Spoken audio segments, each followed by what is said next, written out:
Bonjour à tous et bienvenue sur le plateau Cultivons les échanges en direct du Salon international de l'agriculture édition 2026.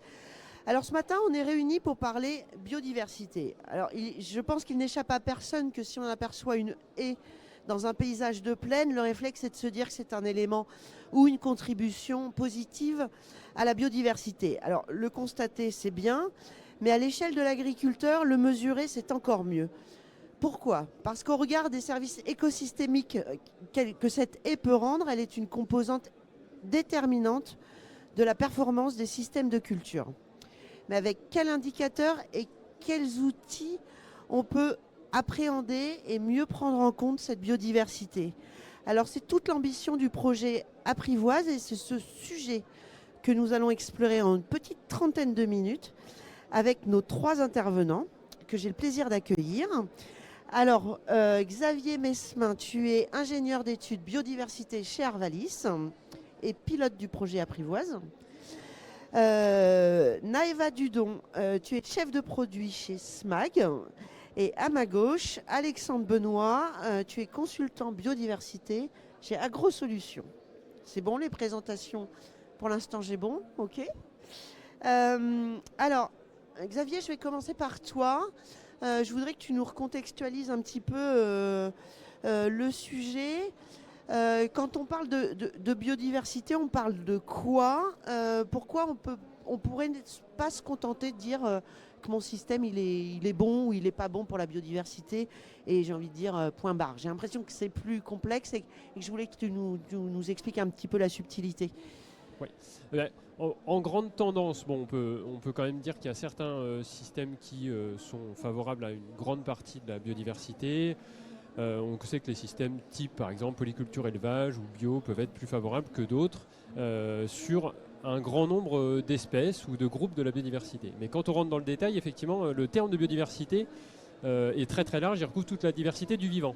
Donc sur une exploitation agricole ou dans un paysage agricole, on comprend bien que les vers de terre, les oiseaux, les chauves-souris ou les champignons du sol ne réagissent pas de la même manière aux différents systèmes ou aux pratiques mises en œuvre. Donc si on veut avoir une vision un petit peu plus nette, un petit peu plus claire de l'effet des pratiques ou des systèmes sur la biodiversité, il va être nécessaire de définir des compartiments, des groupes de bêtes, des groupes d'espèces qui réagissent à peu près de la même manière à des pratiques ou à des systèmes. Donc voilà, d'où l'intérêt de mettre des indicateurs un petit peu là-dessus sur l'effet des pratiques sur ces bêtes-là. D'accord, donc il ne s'agit pas de se contenter de dire on a des chauves-souris ou on n'a pas de chauves-souris. Il s'agit d'associer aussi une diversité faunistique, floristique à des pratiques ou à des systèmes en tout cas. Oui. Enfin, de pouvoir l'évaluer quoi. Oui, et pour en fait bien comprendre de quoi on parle, il va être nécessaire de faire des compartiments dans cette biodiversité. Parler de biodiversité dans son ensemble, encore une fois, c'est mélanger vraiment des choux et des carottes. Et c'est vraiment compliqué d'avoir simplement une vision très globale de la biodiversité. Il va être nécessaire d'aller groupe par groupe, sans aller espèce par espèce non plus, mais groupe par groupe pour bien comprendre ce qui se passe en fait. Alexandre, peut-être tu peux nous dire un mot sur AgroSolutions et comment autour de cette thématique finalement vous accompagnez notamment les acteurs de l'aval. Pardon. Alors AgroSolutions, donc on est le cabinet d'expertise conseil du groupe InVivo et on travaille justement sur des sujets environnementaux, donc les sujets carbone, biodiversité, donc en l'occurrence dans le cadre de ce projet-là. Et on accompagne aussi les acteurs de l'aval dans leurs démarches de progrès, l'élaboration de cahiers des charges, filières par exemple, des bilans carbone, ça peut être des démarches aussi biodiversité qu'on va travailler avec elles. Et au niveau des acteurs de l'aval, en fait, le sujet biodiversité commence à monter progressivement à la suite du sujet carbone, justement. Et on constate actuellement qu'il y a une grosse différence de maturité entre les acteurs agro-industriels. Donc le sujet n'est pas nouveau, ça fait plusieurs dizaines d'années que certaines entreprises un peu précurseurs se sont déjà emparées du sujet. Par exemple, on peut penser à Mondelez avec sa charte plus harmonique, a inclus des pratiques favorables pour les pollinisateurs sur les exploitations agricoles. Mais souvent, sur les agro-industriels, le sujet il est traité de façon un peu parcellaire, pas forcément dans l'ensemble des enjeux n'est pas forcément pris en compte.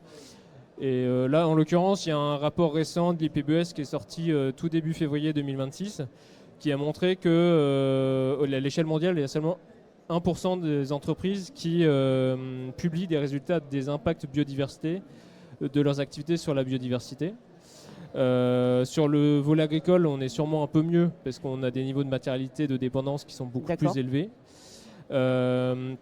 Mais en tout cas, il y a un besoin d'aller élargir ce périmètre, de travailler sur l'ensemble de la chaîne de valeur et surtout de prendre en compte les pratiques agricoles, notamment en amont de la chaîne de valeur.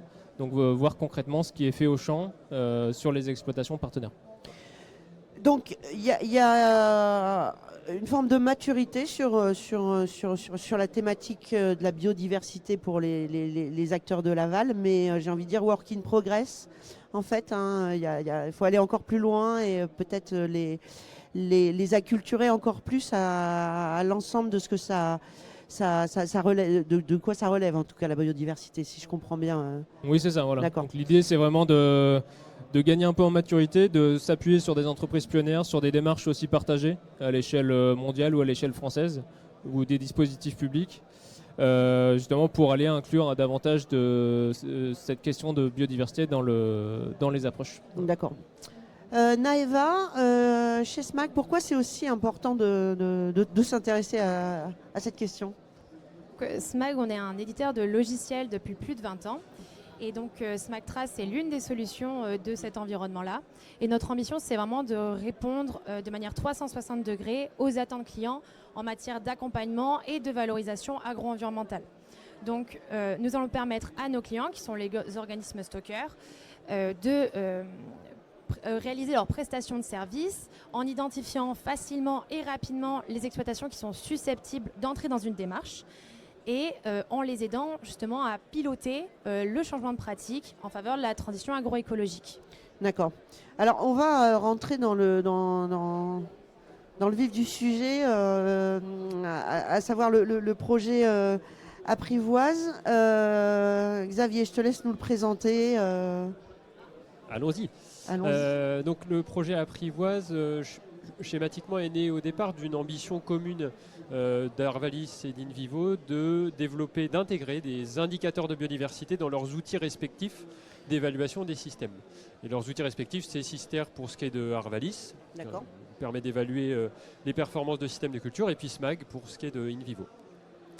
Alors on n'y est pas allé juste en duo, on y est allé avec 5 partenaires. Donc côté Invivo, on a AgroSolutions et SMAG, et on a également l'ACTA, un institut technique agricole pour son expertise sur certains types d'indicateurs, et puis une coopérative agricole particulièrement motrice sur le sujet, la société coopérative agricole de la région d'Arcis-sur-Aube, la SCARA, au nord de Troyes. Et donc c'est un projet avec un financement ministère de l'Agriculture, le fonds CASDAR exactement. Sur 3 ans, de 2023 à l'été 2026, qui nous reste 6 mois. Et on a décomposé en fait le travail en 3 phases. D'abord, on a fait une revue des indicateurs de biodiversité disponibles dans la bibliographie réglementaire et scientifique. Donc, on a compilé 200 indicateurs, un peu plus même, sur lesquels on a noté plein de caractéristiques. À quelle échelle se calcule l'indicateur, parcelle, exploitation, paysage, quel type de bestioles ça concerne, est-ce que c'est les abeilles, les vers de terre, les champignons, enfin voilà.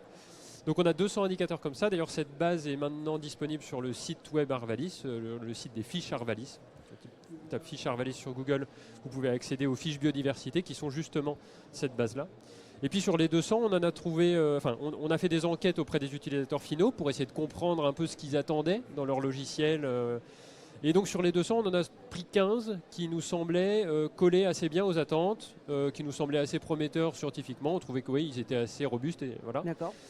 Donc on les a calculés sur une trentaine de fermes. Et à partir de l'analyse de ces résultats, on en a sous-sélectionné encore 6 qui nous paraissent être les plus pertinents. Donc on a vraiment retenu finalement 6 qu'on est en train de développer informatiquement. On est d'accord qu'il faut quand même être opérationnel sur le sujet et partir sur 200 indicateurs, ça devient un petit peu... Oui, en fait l'ambition c'était, pour revenir sur la première question que vous avez posée, pas avoir un indicateur pour toute la biodive, ça nous semblait trop complexe et difficile à défendre, et non, pas non plus en avoir 50, parce que c'est pas lisible. Ok. Chez AgroSolutions, comment vous contribuez à ce projet en fait sur les fondamentaux du projet Apprivoise? Comment vous intervenez? Comme Xavier l'a indiqué, donc on a fait un travail de sélection des indicateurs au départ, et en fait ce travail il partait pas de zéro, parce qu'en fait on avait fait un travail préalable qu'Arvalis avait également effectué, donc on avait un peu évalué les principaux indicateurs existants, les outils disponibles sur le marché, librement accessibles. Et au tout départ du projet, on avait déjà testé quelques outils biodiversité disponibles. Donc on en avait testé 4 accessibles librement, et on les avait évalués par rapport à des pratiques que l'on a mis en place sur la plateforme Openfield, donc la plateforme d'Invivo Agriculture au sud de Paris. Donc on a comparé 4 conduites sur ces outils. Et en fait, on a remarqué que les outils répondaient différemment aux mêmes pratiques. Donc il y avait une différence de sensibilité avec des outils parfois qui manquaient un peu de finesse, où pour des petits changements de pratique que l'agriculteur allait mettre en place, les outils ne répondaient pas forcément. Et il fallait parfois un changement de système complet pour qu'on voit une réponse et une progression pour l'agriculteur. Donc du côté d'AgroSolutions, nous on s'appuie sur ce travail-là, et on s'appuie aussi sur les interactions qu'on peut avoir avec les acteurs de l'amont.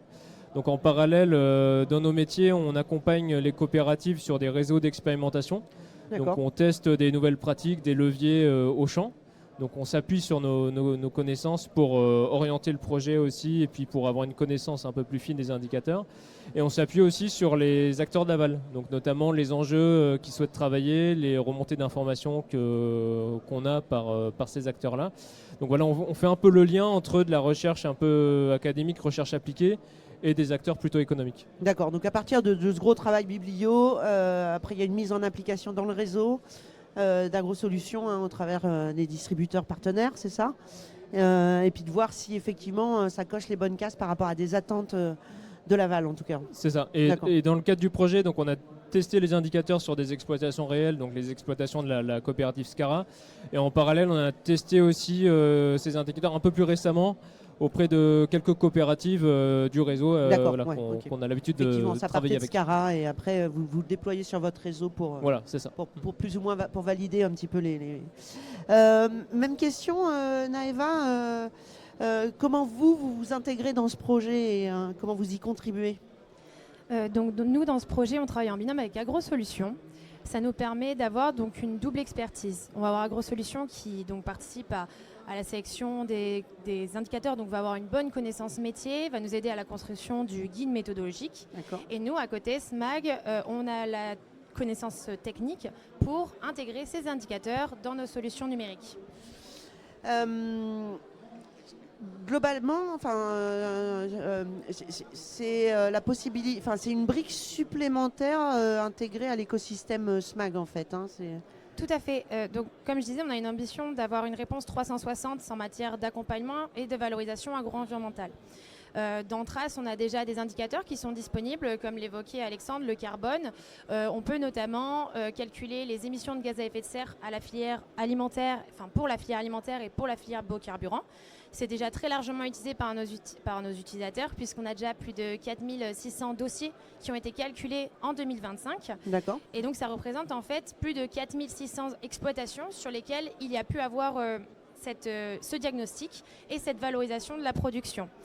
On est également en train de présenter aux clients notre prototype pour le calcul du stockage de carbone à la parcelle. Et donc d'ici cet été, les premiers indicateurs de biodiversité issus du projet d'Apprivoise vont pouvoir prendre place dans notre réponse 360. Donc une brique en plus. D'accord. Alexandre, je reviens à toi.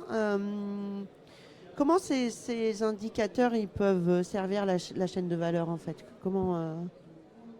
Alors, les indicateurs, ils ont 2 objectifs principaux. Un objectif pour l'amont, donc vraiment un objectif technique pour suivre la progression des agriculteurs et que les conseillers puissent les accompagner vers l'évolution de pratiques. Et il y a un autre objectif qui est plutôt chaîne de valeur, donc plutôt économique. Donc ces indicateurs, c'est des indicateurs, on ne va pas chercher à les déployer juste pour les déployer, mais plutôt pour aller chercher de la valorisation économique supplémentaire pour les acteurs de l'amont notamment. Voilà, que la valeur redescende un petit peu. Donc là, on a deux perspectives. Soit les coopératives s'emparent des indicateurs et les déploient en interne, donc vont animer des groupes d'agriculteurs dans des cadres de démarche de progrès et vont aller chercher de la valorisation auprès des agro-industriels. Donc voilà, pour montrer un peu les efforts qui sont Donc déjà sur du été fournis. calcul crédit carbone par exemple, etc. Ça sert. Ça pourrait venir ouais, en complément d'une démarche label bas carbone ou certifié bas carbone, de se dire on rajoute une brique biodiversité pour voir l'évolution de ces mêmes exploitations. Donc là, voilà, il y a un gros travail de valorisation de ces indicateurs dans le cadre de démarches filières. Et en interne, on est en train d'évaluer les correspondances, les passerelles qui existent entre ces 6 indicateurs de biodiversité et des démarches un peu plus globales à l'échelle mondiale, par exemple, où des agro-industriels vont plutôt travailler vont avoir besoin d'indicateurs peut-être un peu plus globaux entre pays de production différents. Donc là, on est en train d'évaluer les perspectives avec des cadres type SAI Platform, le cadre agriculture régénératrice du WBCSD, par exemple. Donc, Naïva, pourquoi c'est important finalement d'être en capacité de tout centraliser et l'intérêt de SmackTrace finalement Donc oui, avec SmackTrace, nos clients vont pouvoir centraliser le calcul et le suivi des indicateurs. La force de notre logiciel, c'est sa connexion native avec le FMS, donc Farm Management System de SMAG. Donc il s'appelle SMAG Expert et SMAG Farmer.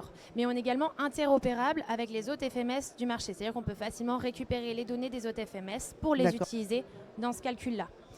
Et donc qu'est-ce que ça veut dire? C'est-à-dire que Trace va pouvoir directement récupérer ces données du FMS, calculer, et donc il n'y a pas du tout de ressaisie à faire. Ça veut dire qu'il y a un gain de temps déjà qui est considérable, mais aussi un risque d'erreur qui va être minimisé dans cette ressaisie. Et l'avantage, la force de SMAG, c'est qu'on a déjà plus de 55 000 exploitations dont la saisie de traçabilité est déjà réalisée. Donc nos clients, les organismes stockeurs, vont pouvoir centraliser le calcul des indicateurs, donc que ce soit GES, stockage de carbone ou biodiversité, ce qu'on est en train de parler, avec des données qui sont directement issues des FMS. Et donc par rapport à la valorisation, comme parlait Alexandre, en effet notre but c'est d'apporter... Donc, en centralisant tous ces indicateurs, d'apporter une réponse agronomique complète, mais également une véritable réponse économique pour les agriculteurs, en leur permettant en fait de trouver de nouvelles sources de financement pour transformer leurs pratiques et évidemment pérenniser leur exploitation. Avec SmackTrace, on donne vraiment le moyen de piloter la transition agro-environnementale. J'ai une question un peu à tous les trois, mais est-ce que c'est des outils qui permettent aussi à un moment donné de faire un état des lieux, qui aident à faire un état des lieux sur l'état de la biodiversité de la ferme France Alors, un peu. C'est-à-dire qu'on intègre dans ces outils des grandes tendances observées dans le contexte scientifique. C'est-à-dire qu'on récupère le contenu d'études scientifiques des dernières dizaines d'années qui commencent à être très conséquents sur l'effet des pratiques et des systèmes sur la biodiversité. Mais en fait, ce qu'il faut quand même bien avoir en tête, c'est que par rapport au carbone ou aux gaz à effet de serre, par exemple, on est quand même sur un enjeu qui est plus complexe. Les gaz à effet de serre, c'est grosso modo de la physique. Donc, selon le nombre d'heures de tracteurs qu'on fait, on sait à peu près au gramme près la quantité de CO2 qu'on émet. Pour la biodiversité, si on passe... pour la faune du sol, par exemple, une charrue de passage de herse rotative, on sait que ça peut avoir un impact. Autour de cet impact moyen, il y a beaucoup de variabilité, quoi. Donc à un moment, il va quand même falloir aller voir sur le terrain ce qui se passe vraiment. D'accord, ok. Je te laisse poursuivre, Xavier.